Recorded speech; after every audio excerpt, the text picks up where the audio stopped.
Hello and welcome to the Week 5 Football Outsiders Coach Ranking Show. I'm your host, Ian O'Connor, Senior Data Analyst here at Football Outsiders. Joining me, as he does every week, is Vince Verhei, Football Outsiders Assistant Editor. Vince, how you doing on this fine afternoon?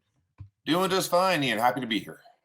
Good. Glad to have you. Like I said, as always, Vince always here with us, giving a lot of good insight into some coaching decisions, as well as some strategy that we saw in the games last week and that we're going to look at coming up for this week as well. Before we do, just want to remind all of you out there watching that you can still play on Underdog Fantasy with us and get a free $100. You can double your first deposit up to $100 using promo code OUTSIDERS. If you're not familiar with them, they're very well known for best ball drafting. With NFL best ball season over for full season long, Underdog does have other user-friendly game formats to spice up all of the game action. You can try their Battle Royale, which is a 6-round best ball style draft with simpler chances to win than you have in some of those traditional fantasy sports sites.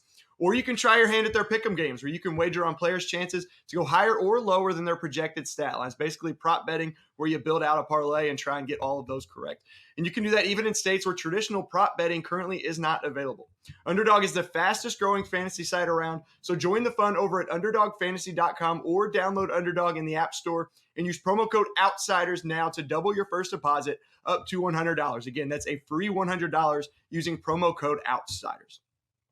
So, Vince, the big story from the past week, we talked about it going into week 4, and now coming out of week 4, going into week 5, was that Bills-Ravens game. Now, Baltimore up big, 20-3 at halftime. We talked about what the Dolphins did to slow down the Bills last week. Did the Ravens pretty much copy the Dolphins' blueprint from the second half of last week, or did they do things differently in that first half? So in week 3, the Dolphins, who've been for years one of the most aggressive teams in the league, they blitzed Allen like crazy in the first half and then kind of called off the dogs in the second half. They finished that game with 11 blitzes. 10 blitzes, and most of those were in the first half. The Ravens against Buffalo, they blitzed 11 times, which is about the same total. I'm not sure how much that changed from one half to the next. They held them to about 7.2 yards of average depth of target, which is up about a yard from what Miami did, but that's still below league average, or right around league average, I guess. If I have it right here open. League average is 8 yards on the dot, so still below average there. Yep. The big difference, or a big thing they did is that Miami didn't do, is they did not allow Lamar Jackson to hit any big plays downfield. We all remember Lamar's, the fireworks show Lamar Jackson and Tua Tagovailoa had. Excuse me, I'm a little confused here. But anyway, Buffalo's longest pass play against Baltimore was only 21 yards. So they did make Allen be patient and march his way down the field. Yeah, and then we saw Baltimore scored 0 points after halftime. We'll talk about one of those decisions where they could have gotten 3 here in a moment. But what changed in that second half that allowed Buffalo to come back? Was it more long plays, or was there more involved in that?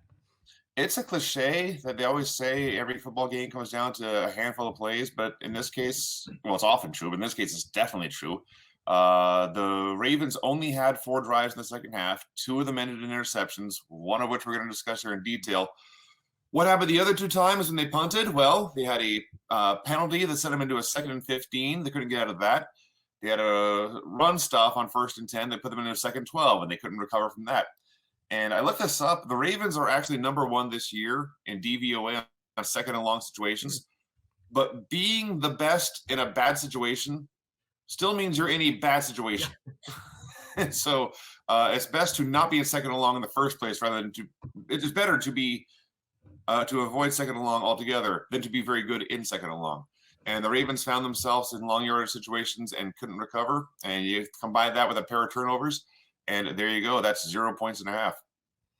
Yeah, well, you mentioned it right there. You're just being good in a bad situation is always good. It's going to catch up to you eventually, especially when you're going against a good defense like Buffalo. We've both kind of alluded to this decision that if for those of you watching, if you don't know what it is yet, we'll get to it right here. Now, the Ravens could have gotten 3 more points, but there was a very controversial decision late from John Harbaugh. It's been a hot topic of discussion all week. They had a 4th and goal at the 2. They're tied at 20.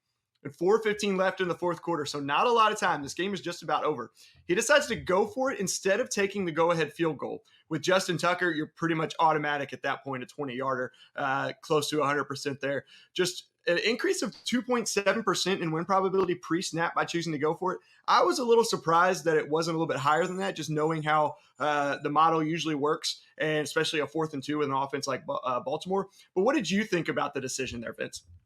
So you can knock the play call. Maybe they should have run, or maybe not had, because Jackson dropped back to like his own 15 or so before lobbing that pass into the end zone. But the hindsight criticism of saying that if they had kicked a field goal, they would have just gone to overtime is idiotic for several reasons. First of all, Buffalo had, after that field fourth down play, Buffalo took the ball and they had a 1st and goal at the 3, and they started taking knees from there before kicking the field goal to win the game. If Baltimore had kicked a field goal when they quote unquote should have, all that would have happened at the end there is Buffalo would have had 3 tries to try for a touchdown. And then the worst case scenario for them probably is kicking the field goal and going to overtime anyway. So this notion that if they had kicked the field goal, they would have gone to overtime, completely a false premise to begin with. And second of all, the goal is not to go to overtime. Absolutely. Losing in overtime counts the same as losing in regulation. And going to overtime, spoiler, it's a 50-50 shot. So it's not, you don't get a brownie point for taking. Yeah, it's not hockey. It's not hockey. It's not soccer. You don't get any extra credit for going overtime and losing there. You got to try to win when you can. So playing aggressive there, is clearly, I think, clearly the right thing to do. It's Josh Allen. We've seen him rally teams before. He had rallied this Bills team today because the Ravens jumped out to an early lead. So, the lesson that I took away from both, actually, we'll talk about that more in the Patriots-Packers game here about that lesson. But the key here and the most worrisome thing for Baltimore to me is not so much the play calling, as that this has been a pattern now for a couple of years where their defense has been much worse after halftime than it was in the first half. This year, they're 5th in defensive DVOA in the first half, but fall to 26th after halftime. You say, well, that's only 4 games. It's a small sample size. Well, last year, they were 18th in the first half, 31st in the second half. And the year before that, they were 2nd in the first half, but 17th in the second half. So this has been a pattern for Baltimore now for going on 3 years in a row where they are much worse after halftime. And usually these kind of splits just kind of even out the kind of random noise, but it's becoming a pattern in Baltimore that is all too familiar. Yeah, and I definitely agree with you on the decision to go for it there. And Harbaugh's defense, he had some good points at the end. He said it gives us the best chance to win the game, which we said is almost 3% a better chance to win the game. He said if we score the worst case scenario, they go down and score and we go to overtime. If they get the touchdown there, your point, they were on the 3-yard line. There was a good chance of them scoring anyway. The field goal, he said, makes it a 4-down game, putting the defense at a disadvantage because they have to get in field goal range, and a touchdown beats them, so they're going for it. But a big thing that Aaron pointed out, Aaron Schatz, and quote tweeted it the other day, I think it was on Monday when it came out, Harbaugh said he's expecting them to get the ball at the 2-yard line if you fail, which probably 98, 99 times out of 100, they run that play. If they fail, it's not a turnover. It's a turnover on downs, not an interception in the end zone. The difference between 1st and 10 at the 2 and at the 20 for Buffalo is about 6% in win probability. So might not seem like a lot, but it takes them from, I think it was over 60 down to below 55, get you pretty close to a 50-50 proposition. So I'm with you, and I like the decision there.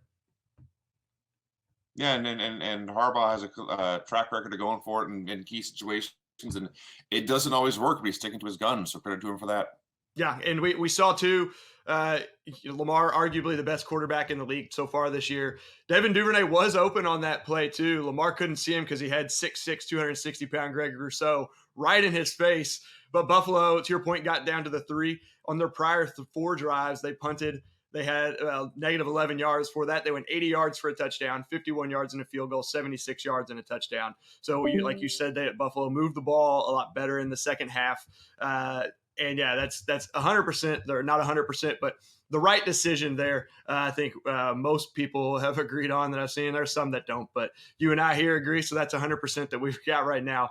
And we'll slide into that Patriots-Packers game you mentioned, a lot closer than most expected. Brian Hoyer was knocked out of the game on the second series. Rookie Bailey Zappe, who's the third-string quarterback, came on to replace him. Green Bay was able to pull it out at the last second in overtime. But Green Bay was above average in both offensive and defensive DVOA this week. The Patriots were below average in both. So how was New England able to keep this close enough to have a shot at victory with a rookie third-string quarterback in there? So the biggest thing is Aaron Rodgers in a terrible first half and a terrible ending to that terrible first half. I think a lot of people know he threw a pick six in this game. That's only the fourth pick six of his career. To put that in perspective, Kyler Murray and Justin Herbert, a couple of young quarterbacks who a lot of people are high on, they have each thrown 4 pick sixes in their career. So Aaron Rodgers tied them. It's been starting since 2008 or whatever it is. So it's a fluky thing. It doesn't happen that often. You can't expect that to happen. And there's nothing you can say that New England really did to force it. It's just Aaron Rodgers, for a very rare occasion, made a huge mistake. And then you look at the circumstances. The circumstances make it look so much worse because that play was 3rd and 9 around midfield with about 20 seconds left in the half. So the odds of Green Bay getting any points in that situation are not high. That's a time to just spike the ball and punt it back to New England or throw it out of bounds or even take a sack. Take a sack would have been obviously much better there. So just a very out of character, rare, once every 5 seasons brain fart from Aaron Rodgers. The Patriots benefited. And that's one play. And, there's 100 some plays in that first half. But that one play swings things so huge. It's just a gift of 7 points to New England that they were quite frankly just lucky to get. And that's what it comes down to. And then Rodgers turned it around because he's Aaron Rodgers. He by passing DR, he was the worst quarterback in the first half this week, thanks mainly to that pick six. But then he turned it on. He was the best quarterback in the second half in overtime. And that's what's going to happen. And this is the point I was starting to make with Josh Allen earlier because Rodgers was the worst passer in the first half. Josh Allen was the worst passer in the first quarter, had a bad interception that set the Ravens up for a short touchdown drive. But you can't expect for these great quarterbacks to play like that for 4 quarters. You may get lucky against them for a quarter. You may get lucky and get a bad game out of them for a half, but they're going to come back on you, which is why you have to coach aggressively like John Harbaugh did. You have to, when you have the lead, step on their throats, keep them down, don't give them a shot to come back on you. And that's what you have to do when you're playing Josh Allen and Aaron Rodgers. The Baltimore Ravens couldn't do it. The New England Patriots couldn't do it, and the Bills and Packers won. But as far as what they did, that's the biggest thing. They happened to be on the field and benefiting when Aaron Rodgers was playing bad football. Yeah, and it was just a terrible throw for what I saw. It didn't even look like it really had a shot completion. I think the receiver was went to jump up for it and fell down. But it was wide open spaces from that point. You mentioned you don't want to give those kind of quarterbacks a chance to come back. And speaking of decisions, 2 of the 3 worst decisions by win probability came from this game where the coaches gave the ball away to give the other team a chance to come back. One of them, I don't really mind the decision. The other, I think, is a little bit clearer error. The first one, it was the Packers having 4th and 8 at the New England 40. Only 2 minutes and 2 seconds left in the fourth quarter. Matt LaFleur chose to punt. Now, we had this as an 8.6% error just because of the strength of that Packers offense and Aaron Rodgers. I don't necessarily mind this decision, especially being a Green Bay fan. 4th and 8 is still tough to convert. It's not the 4th and, I think, 15 or something we saw last week that we were talking about. But that's a long field goal for the lead. Mason Crosby, it's a 58-yarder. That's Mason Crosby's career long. If I remember, I looked this up on Monday for the show with Mike, the recap that we do on Mondays.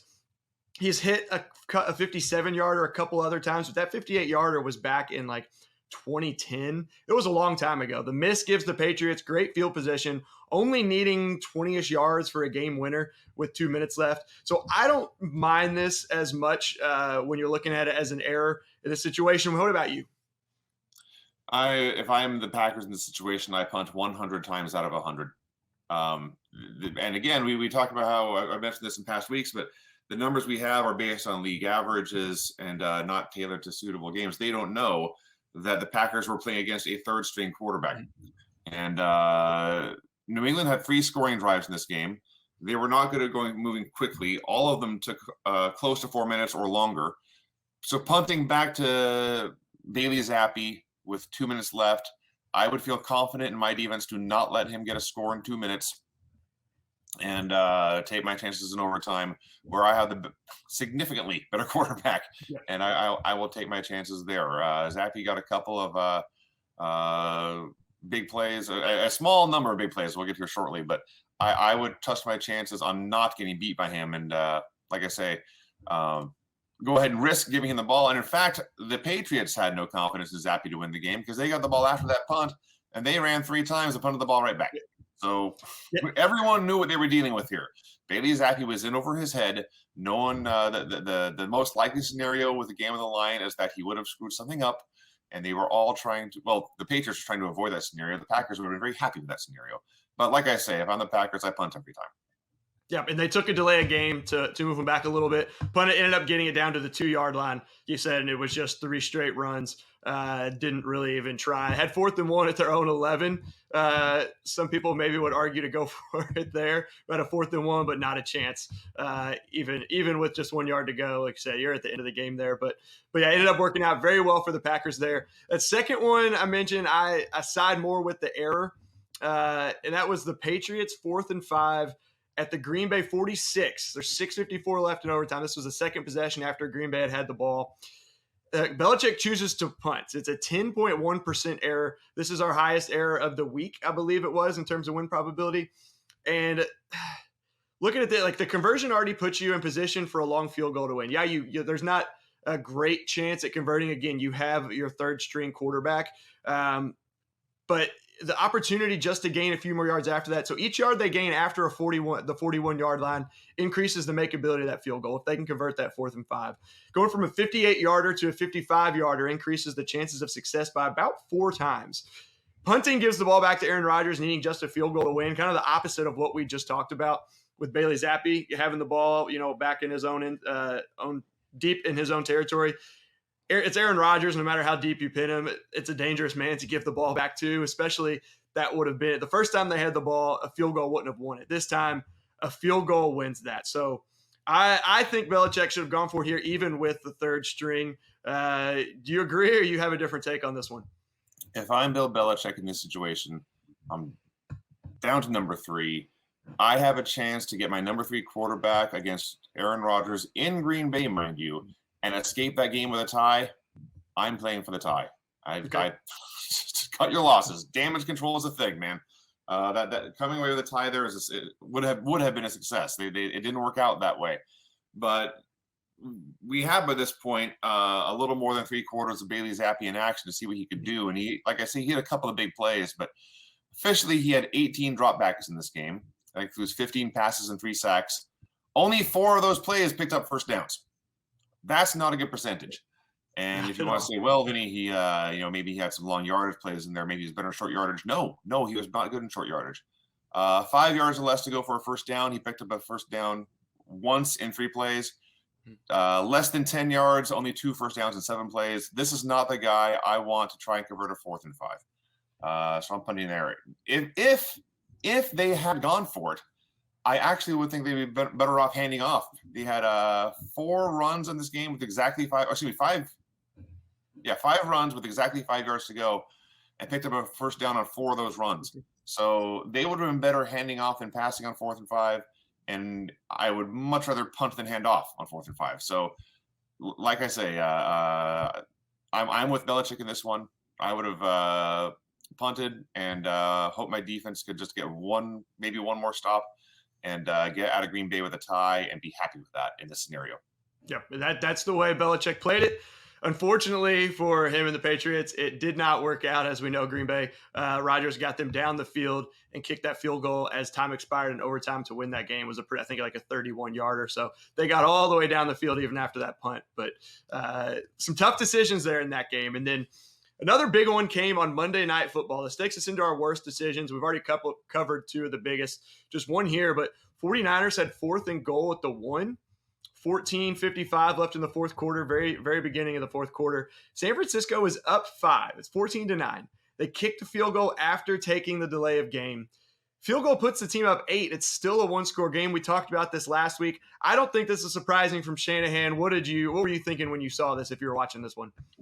No, he's always been very, very conservative. We saw it in the playoffs against Dallas last year. He does not like to go for it on 4th down. And my first thought was, it's kind of funny because this whole offense is built around the running game and play action and yards after the catch and short throws and things. These are the kind of things that should theoretically work in short yardage.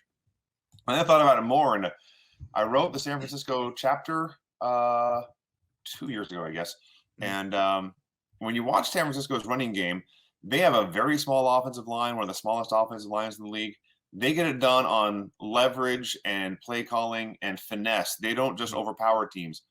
And so I looked it up, and over the past 5 years, they're 20th in short yardage offense this year by DVOA. The past 5 years, they've been below average for those 5 years. Their best ranking was 11th in 2020. Even when they went to the Super Bowl, they were 18th in short yardage in 2019. So the Shanahan offense does a lot of things well, but short yardage is not one of them. So I guess if you want to, I don't know if devil's advocate is the right term, but if you want to credit Shanahan for knowing what his team is good and not good at, and not playing to their weaknesses, then you can say, hey, they're not a good short yardage team. They're better off kicking, but it's 1 yard, man. 1 yard, and you clinch this win, a division rival win against the defending Super Bowl champions. It's a big deal. Just go get your 3 feet. And he didn't. And fortunately, his defense is playing with their hair on fire right now. and the Rams can't block for Matt Stafford to save their lives right now. Yes, I didn't see that until right before we were recording this, but Stafford took 7 sacks on Monday night, and I got to think that's the most of a Sean McVay team. That's a ton, and the offensive line is what he's kind of built his team around. So anyway, it worked for Kyle in this case. I think we'd all like to see him play more aggressively, but that's not what his team is good at. Yeah, almost. You mentioned them being more of kind of a finesse team. Would like to see them have one of those. I keep envisioning the old Peyton Manning, the boot where he's just, there's no one expecting him to take that ball around the end, have some kind of fake to Debo or Jeff Wilson one way and Garoppolo just like jogging out to the side, trying something like that. But got to go for it in the first place to try something like that. Maybe they're saving up one of those plays for when they really need it later in the season. Yeah, you fake a jet sweep to Debo, hand off to Wilson going the other way, see what happens. But it's not my team. Yep, next time. Maybe next time. Maybe next time. Switching over to the best decisions, there really weren't a ton of big ones. There was one big one that I noticed, and it was Brandon Staley. Again, he gets crushed when his aggressiveness fails. Sometimes it is a little too aggressive. It doesn't always feel like get the credit he deserves when it works. And there was one this week. This is another one I brought up with Mike on Monday. The Texans made that furious comeback. Chargers were only up by 3 at this point. I think it was 27-24. Had a 4th and 1 or 4th and 2. I saw both numbers in different play-by-play spots. But at their own 45, 5:23 left in the fourth quarter, decided to go for it, and he converted. They went on to score the touchdown to take a 10-point lead, and ended up winning the game. If you fail in this situation, Houston is close to tying field goal range already, in position to get a game-winning touchdown. That offense isn't great, but they've, like I said, they made a furious comeback there to go for it. But the defense on the Houston side really isn't that good. The Chargers did pretty well there. What did you think about that? I don't know. This was one of a handful of games going on all at once. You might not have seen it, but after the fact, do you have any thoughts on this one too? Yeah, I don't think many people saw this. I don't think the Chargers-Texans game was on the radar for a lot of people, except Justin Herbert fantasy managers. And Austin Eckler, maybe. And Austin Eckler and Mike Williams. They got some fantasy guys. But as far as your average pizza and beer Sunday football fan, I don't think this was high on their pecking order. But anyway, I think the key thing here is the clock. There's about 5.5 minutes left there. You're almost to midfield. If they go for it on 4th down and don't get it, the most likely scenario then is that the Texans, the most likely worst case scenario is the Texans score either a field goal or a touchdown, but then you still have time to answer. Yep. They're probably not going to take 5 minutes to run 45 yards or whatever it was to get those points. So you're probably going to have 2 or 3 minutes left to get your own answering score. So even if they had failed, and even if their defense had broken down, all would not have been lost. So the downside here was not the downside it appears to be. If there's 2 minutes left and you go for it there, now you're giving themselves a chance to fall behind and never get the ball back. Yeah. But with that much time on the clock, what probably happens is each team gets the ball once. And so, they probably would have had another chance. And then, of course, 4th and 1 or 2, you're probably going to get it. And that's easy to show, and we all know this. So we like the call. It all makes total sense. And this is one of those things that, everyone in the world was talking about the Ravens going for it on fourth down at the end of their game because they failed. When coaches go for it on fourth down and it succeeds, unless it's the last play of the game, no one knows. No one pays attention. They only talk about no one credits the coach when it works. They only roast him when it fails. Everyone remembers the Philly special in the Super Bowl, the touchdown pass to Nick Foles. No one remembers it was on fourth down right before halftime. Yep. So, absolutely right. That part's forgotten. Yeah, and I think it was either Lamar or John Harbaugh when I was reading an article about them, kind of what went into that decision. One of the two said, hey, if we get that, people are like praising us like, oh, what a great call. What a great decision. He said that one was closer to the end of the game, had a much bigger impact on the game because it was tied, choosing field goal versus go for that type of thing. But you're absolutely right. Unless it's end of the game or, something like the Philly or even Philly especially said they don't remember it's fourth down. You don't get the credit you deserve because they say, oh, you went for it, you got it, you should have done it anyway. It's only questioned most of the time, at least by people outside of what we do. When they don't get it, then it's like, oh, well, should they have gone for it or not? But there are some times for those of you watching where we do have coaches that go for it where we think they should have punted or kicked the field goal. So that does happen sometimes. I'm not always about going for it, but there were a handful of coaches that did go for it in their own territory in close games before the fourth quarter even hit. Baltimore had one at their own 34 in a tie game late in the third quarter. Cleveland 4th and 1 at their own 29 in the second quarter. Carolina and Philly each had one on their 39 and 30 in the first quarter. And then Pittsburgh had one at their own 31, down 4 early in the third quarter. So just want to point those out. And there was I forget who the article was today. Maybe The Athletic had it. Saw that coaches are going for it a lot more on fourth downs this year, but also doing it earlier in games. So kind of to the point we just made, want to give credit where credit's due with coaches going for it earlier in the game when it's not necessarily a big moment like that. But that'll take us into something else we want to look at, our best or worst coaching job so far. We're only, I guess it used to be a quarter of the way through the season for teams at 4 games. Now with the 17-game schedule, just under a quarter, but still a good point to check in and see what we're seeing from these coaches and these teams. Vince, what's your pick here for either the best or the worst coaching job so far? Well, the worst is Nathaniel Hackett. That conversation's over. Yeah. The best. There's a bunch. You look at what Nick Sirianni's doing in Philadelphia. I'm going to talk about him in a minute. That's going well, obviously. Pete Carroll and the Seahawks have been better than anyone thought with Geno Smith and Shane Waldron's the coordinator. He deserves a ton of credit for that. And there's some good articles on our site, by the way, about Geno Smith and kind of looking at the film and the numbers on him. So check those out. It may or may not be a fluke. There's a couple on there, so don't forget to check those out for those of you watching. It was Geno Smith week of Football Outsiders. We literally we get our cover photos from the USA Today photo set. We literally used every photo they had of Geno Smith from the Detroit Lions game in articles this week because we wrote about him so much. Yeah. So if you were a Seahawks fan, Geno Smith believer, if you in fact are Geno Smith, you might want to come read our site there and see what we had to say about you. It's good. You're doing very well. You should be happy.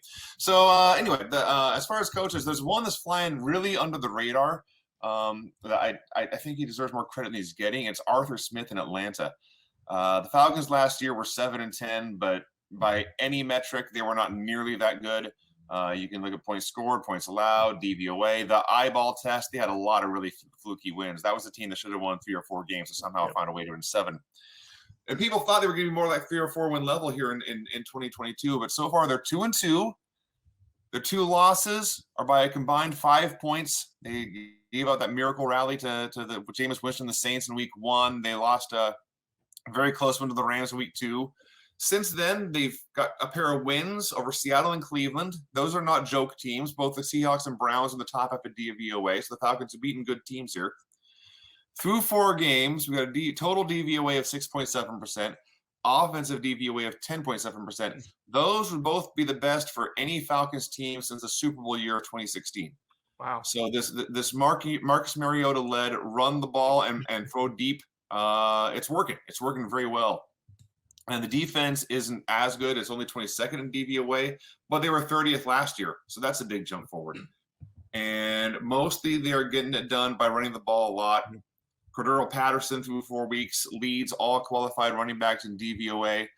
He's going to be out here for, I think, about 6 weeks. They're saying back sometime, hopefully by week 9. But he leads all running backs in DVOA, but his backups have been doing well. Tyler Allgeier has been well above average in DVOA. Caleb Huntley well above average. Avery Williams has only had 4 carries, but he's averaging over 9 yards a carry on those runs. So I think they'll survive this period here without Patterson. And they're going to be – the worst you can say is that they're going to be a tough out.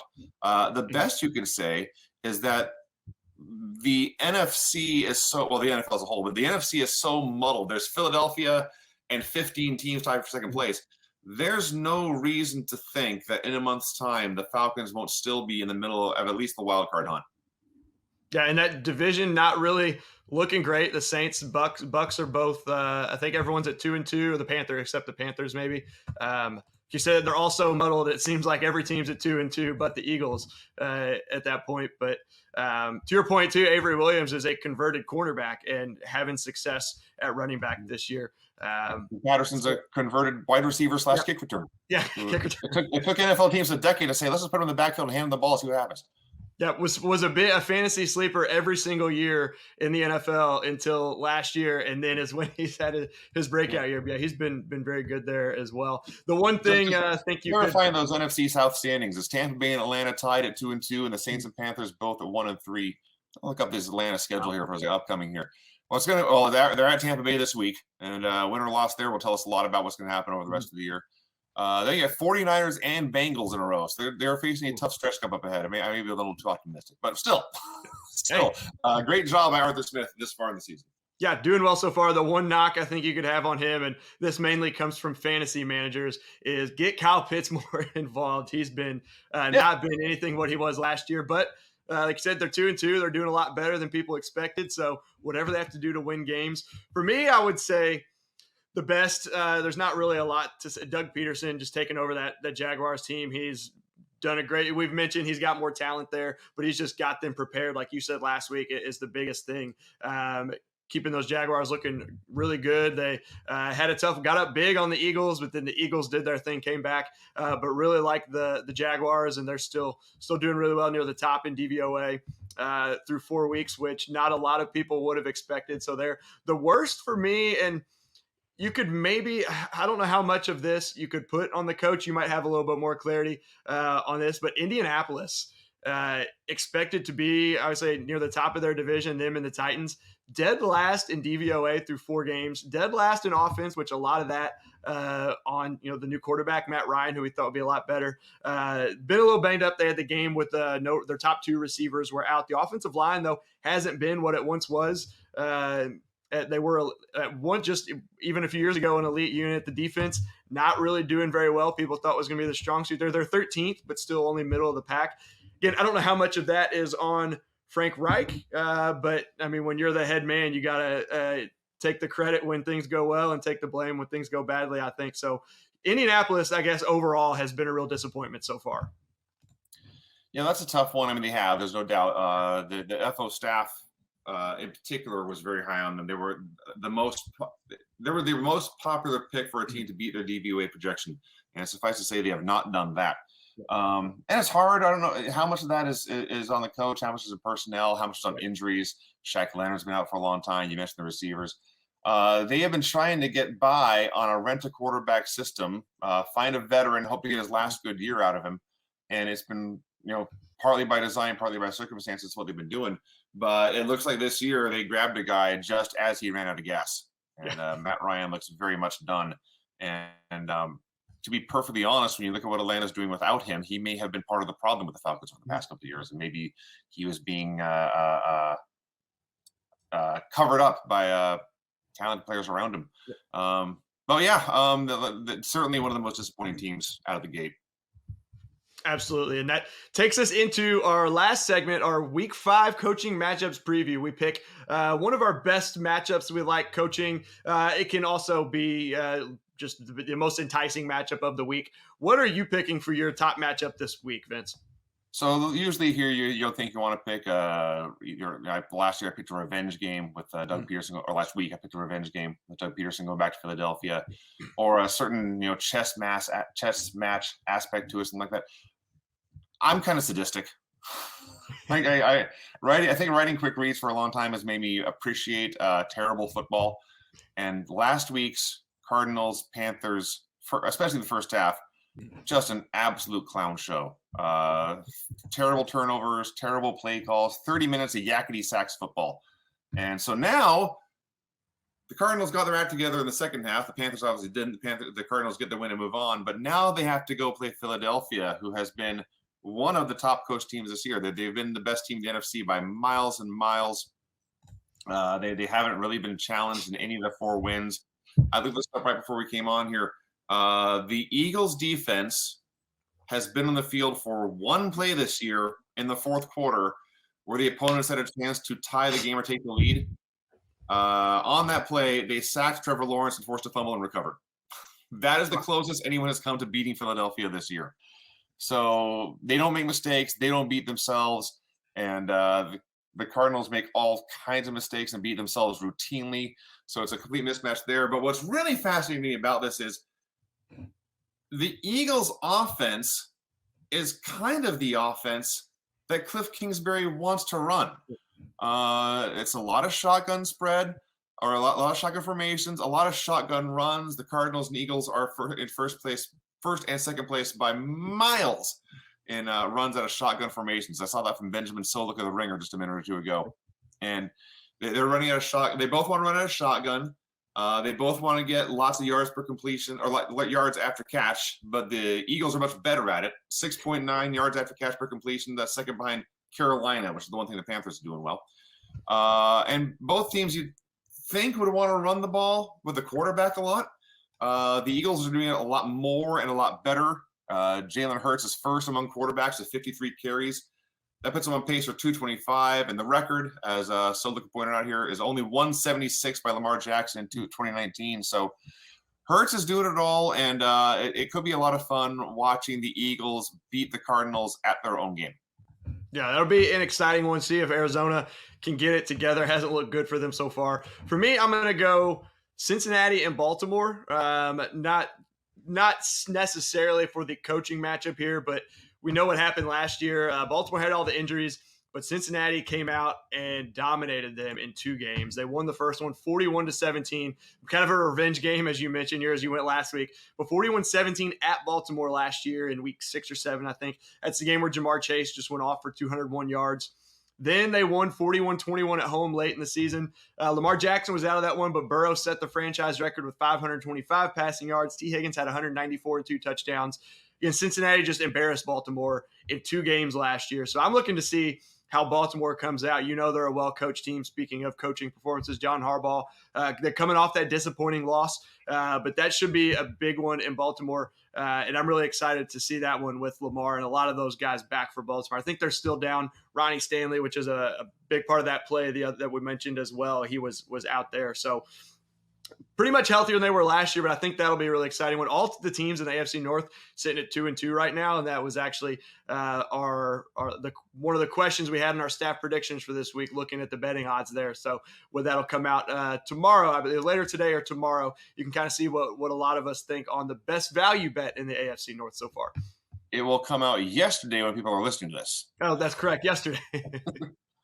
Hopefully the odds haven't changed too much there, but yeah, all sitting at 2-2. So this is a big one in the AFC North between Cincinnati and Baltimore. Really excited for that one. So that will do it for this week's Coach Ranking Show. Before we go, want you to not forget that you can get a free $100 from Underdog Fantasy using promo code Outsiders. Again, even in states where traditional prop betting is not available, they'll match your deposit up to $100. Again, promo code Outsiders. Also, don't forget to sign up for FO Plus at footballoutsiders.com/subscribe. Get NFL betting picks, fantasy advice, premium stats, and articles. You get an ad-free experience. You also get access to all of our stats on Monday with the Monday drop, whereas in the past it was available on Tuesday for everyone. Now it's available on Monday, but only with an FO Plus subscription. And DVOA a lot of times is used and helps shift some of the betting markets. You can get a little bit of an advantage there if you're a media person or aspiring media person, up-and-coming media personality. Get access to a lot of that data you can use in some of your work on Monday before everyone else has access to it. And then last but certainly not least, join us on the Football Outsiders Discord channel for in-game conversation during every game starting tomorrow night with, I believe, Denver and Indianapolis this week on Thursday night. Is that right? Yes, the Battle of the Horsies. Yes. Colts and Broncos. Absolutely right. Two So disappointing yeah, teams, don't forget we'll actually. be on the Discord channel during that game, and then on Sunday, and then Monday night as well. Thank you for joining, Vince. Thanks for being on here with me as always. I'll see you and see everyone out there next week. Take it easy.